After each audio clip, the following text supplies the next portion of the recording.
ناظرین، آج کل آپ کو ایک نام سننے کو مل رہا ہے: سلمان رشدی، جس پر چند دن قبل نیو یارک میں قاتلانہ حملہ ہوا۔ قاتلانہ حملے پر بہت سے مسلمان ممالک میں خوشیاں بھی منائی گئیں۔ آخر یہ کون ہے سلمان رشدی؟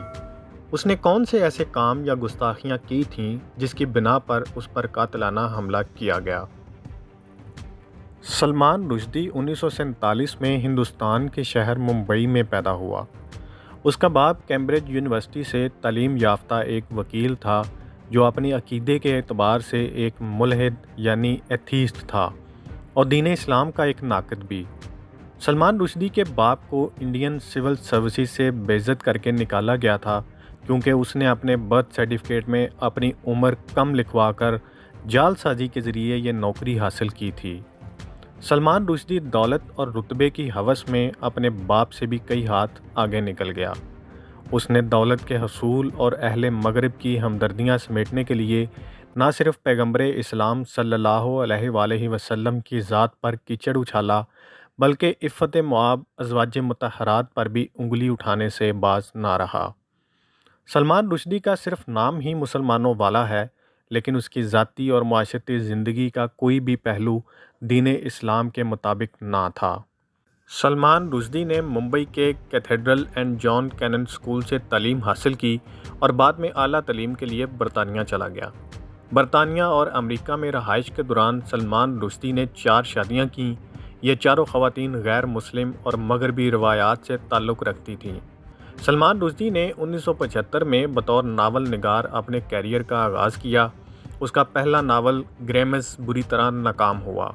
1981 میں اس کا شائع ہونے والا ناول مڈ نائٹ چلڈرن اسے بطور مصنف پہچان کرانے میں کامیاب رہا۔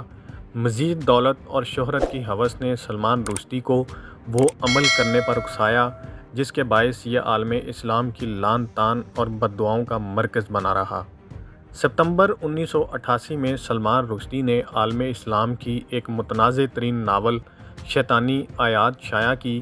اس کی اشاعت کے بعد یہ کتاب عالم اسلام میں تنازعات کا سبب بنی رہی۔ ایک ضعیف روایت کے مطابق شیطانی آیات کا واقعہ عہد نبوی صلی اللہ علیہ وآلہ وسلم کے مکی دور میں پیش آیا تھا، جب حضور اکرم صلی اللہ علیہ وآلہ وسلم نے سورہ نجم کی 19ویں اور 20ویں آیات کے درمیان چند ایسی آیات پڑھی جن کے مطابق مکہ کے مشہور و معروف بت لات، منات اور عزا کی شفاعت اللہ تعالیٰ کے نزدیک قابل قبول تھی۔ ان آیات کے نزول پر کفار مکہ بہت خوش ہوئے، لیکن اسی رات حضرت جبرائیل علیہ السلام حضور صلی اللہ علیہ وآلہ وسلم کے پاس تشریف لائے اور ان کو مطلع فرمایا کہ وہ آیات وحی الہی نہیں تھیں بلکہ شیطان کی جانب سے پیدا کردہ وسوسے تھے۔ اس افسانے کو واقعہ غرانیق کا نام دیا جاتا ہے، لیکن شیعہ اور سنی دونوں مسلک کے علماء کے مطابق یہ غیر مستند اور ضعیف ہے، لیکن سلمان رشدی نے اس من گھڑت واقعے کو بنیاد بناتے ہوئے اس پر ایک انتہائی گستاخانہ ناول لکھ ڈالا۔ اس ناول میں حضور صلی اللہ علیہ وآلہ وسلم کو نعوذ باللہ موہن کے نام سے پکارا گیا ہے۔ اسی طرح اس ناول میں نعوذ باللہ قرآن مجید کو بھی ایک داستان، افسانہ اور شیطانی خیالات پر مبنی ایک کتاب کا نام دیا گیا ہے۔ اس ناول میں بہت سی جگہوں پر ازواج مطہرات پر غیر اخلاقی تہمات بھی لگائی گئی ہیں۔ سلمان رشدی اس کتاب میں خانہ کعبہ کے گرد طواف کو ایک لمبی قطار کے طور پر پیش کرتا ہے، معاذ اللہ، جس میں لوگ فحاشی کے اڈے میں جانے کا انتظار کر رہے ہیں۔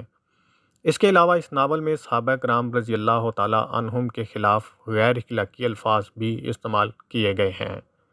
سلمان رشدی کی اس کتاب کو مغرب میں آزادی اظہار رائے قرار دے کر نہ صرف اس کی پذیرائی کی گئی بلکہ اسے مختلف تمغات اور خطابات سے بھی نوازا گیا۔ 547 صفحات پر مشتمل یہ کتاب کے ترجمے 140 سے زائد زبانوں میں ہو چکے ہیں اور ہندوستان سمیت تمام اسلامی ممالک میں اس کتاب پر پابندی عائد ہے۔ 1989 میں اس گستاخانہ کتاب کو تحریر کرنے پر امام خمینی نے سب سے پہلے سلمان رشدی کے قتل کا فتویٰ جاری کیا۔ اس کے علاوہ بہت سی اسلامی تنظیموں نے سلمان رشدی کے سر پر کروڑوں روپے کے انعامات رکھے، البتہ سلمان رشدی مغربی حکومتوں کے زیر سایہ ایک عالی شان زندگی گزارتا رہا۔ ایک دو مرتبہ اس پر قاتلانہ حملے بھی ہوئے لیکن وہ بچ نکلا۔ 12 اگست کو نیو یارک میں ہونے والے حملے نے سلمان رشدی کو موت کے قریب پہنچا دیا ہے۔ اہم ایشوز ہوں یا ملکی اور غیر ملکی شخصیات کی پریس کانفرنسز، ہر لمحہ باخبر رہنے کے لیے ہمارا یوٹیوب چینل سبسکرائب کریں۔ باوثوق ذرائع سے مصدقہ خبروں، تجزیوں اور تبصروں سے مستفید ہونے کے لیے ابھی ہماری ویب سائٹ کو وزٹ کیجیے۔ اس کے ساتھ ساتھ آپ ہمیں فیس بک پر لائک اور فالو بھی کر سکتے ہیں۔ اس کے علاوہ ہر ٹائم اوورسیز پاکستانیوں کے حالات اور مسائل کے حل کو جاننے کے لیے ہماری ایپ بھی ڈاؤن لوڈ کر سکتے ہیں۔ ہم کر رہے ہیں آپ کو ہر لمحہ باخبر، کیونکہ ہے 39 نیوز پر آپ کا اعتبار۔